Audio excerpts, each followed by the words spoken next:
Goût de mon lundi. Votre phare dans la nuit.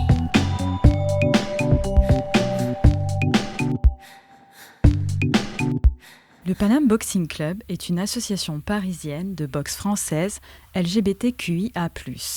Nous avons rencontré Estelle, Roxane et Stéphanie au cours de leur entraînement pour parler de leur pratique. Pourquoi fait-on de la boxe quand on est une femme lesbienne et ce que ce sport leur apporte ? Estelle, adhérente et membre du CA du Paname Boxing Club, nous avait contactés pour nous expliquer qu'il n'y avait pas assez de femmes dans le club à son goût et qu'elle aimerait bien le faire connaître, ce qui ne nous a pas étonnés. La philosophe Elsa Dorlin, dans l'émission Les chemins de la philosophie d'Adèle Von Riet sur France Culture, expliquait à propos de son livre « Se défendre, une philosophie de la violence », paru aux éditions La Découverte en 2017. À l'heure actuelle, les femmes constituent un groupe social qui effectivement subit des violences de façon relativement structurelle.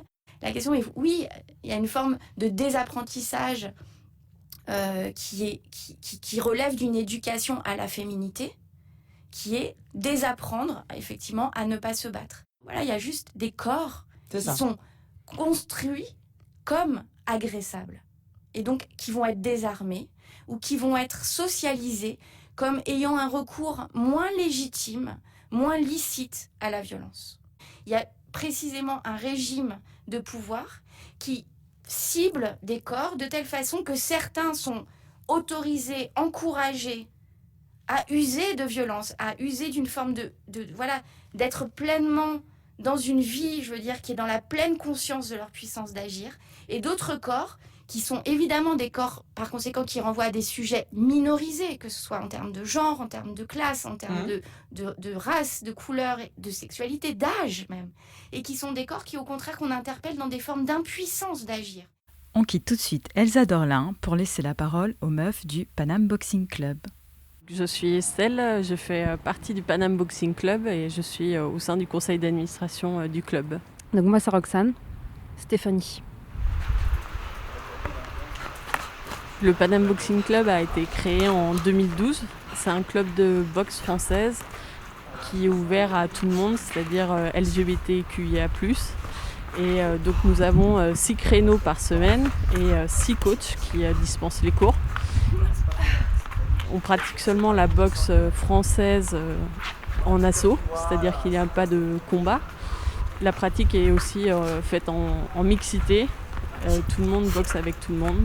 Moi c'est Roxane, je suis adhérente au PBC, au Paname Boxing Club depuis 2017. Et donc pour définir la boxe française, c'est un sport de combat pied-point. Qui, comme la boxe anglaise, ça fonctionne en catégorie de poids et aussi en catégorie de genre, donc homme-femme. Après, dans les cours, on est mixte. On essaye de se répartir un peu par gabarit et par niveau, mais pas systématiquement. Et sinon, la dimension du PBC, c'est aussi une dimension donc, associative et assez chouette, assez sympa. On n'est pas là juste pour la performance du sport ou de la compétition, aussi pour la convivialité, le partage.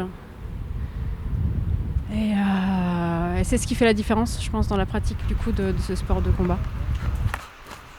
Alors il y a des femmes qui viennent dans le club et puis aussi des personnes transgenres et aussi des personnes non binaires qui sont présentes dans le club.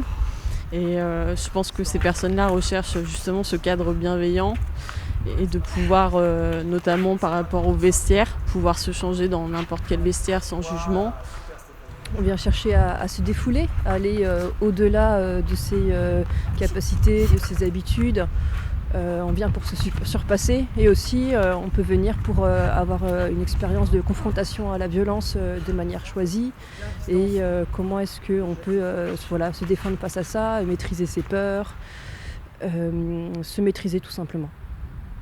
Je trouve que quand on est une femme ou quand on est une personne trans, je pense faire de la boxe, c'est un peu faire un pied de nez au sport en général, parce que la boxe française ou autre, c'est un sport qui est très très masculin. Porter des coups, c'est vraiment vu comme quelque chose de très viril. Et du coup, de de prendre cette place-là et en tant que femme ou en tant que personne transgenre.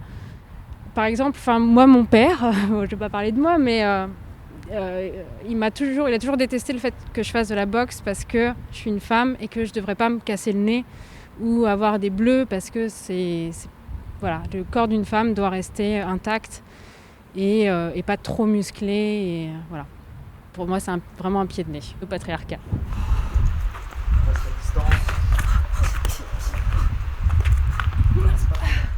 Oui, je pense qu'il y a certaines femmes ou personnes transgenres qui arrivent dans le club et qui ont peur de porter des coups, il y a une certaine appréhension à frapper quelqu'un alors qu'on n'a jamais été justement habitué à devoir donner des coups. Donc ça prend du temps et je pense que ça passe par un climat de confiance et que la personne en face de soi soit patiente et soit pédagogue et puisse donner à l'autre l'opportunité de boxer, de donner des coups. Après un entraînement, on va boire un verre et on se retrouve souvent à être en petit groupe avec d'autres femmes ou des personnes trans. Et dans ce cas-là, on va parler de son rapport au corps, de son rapport au coup. Au fait, c'est normal quand on débute d'avoir peur de porter des coups et aussi peur d'en prendre. Donc c'est des choses dont on parle mais de manière informelle. On ne va pas faire des tables rondes mais ce serait une idée. Après, j'ai l'impression que c'est plus des questions qui concernent les femmes et les personnes trans et que les mecs cis, pas tant. Donc, et comme ils sont en majorité et que nous, notre voix, on l'entend depuis peu, on n'a pas encore vraiment abordé ce sujet-là de manière formelle, je dirais. En termes de désapprentissage, il y a aussi le fait qu'il y a pas mal de mecs cis qui n'osent pas taper, qui n'osent pas donner un coup s'ils sont face à une femme. Et là, il y a un travail effectivement à faire pour qu'ils passent l'étape et qu'ils se rendent compte qu'on a un adversaire comme une autre. Bien à distance. Le châssis soit tendu. Nous espérons que cette interview vous aura donné envie de découvrir le Pan Am Boxing Club. Il existe également d'autres associations pour apprendre à se défendre qui pratiquent l'autodéfense féministe à Paris et dans toute la France, telles que les associations Arcaf, Lorelai, le groupe Facebook Autodéfense féministe Paris, qui recense les cours d'autodéfense, et vous pouvez également consulter le manuel d'autodéfense Non c'est non d'Irène Zeninger, disponible gratuitement en ligne. Vous retrouverez toutes ces informations sur le site internet de l'émission Gouinement lundi.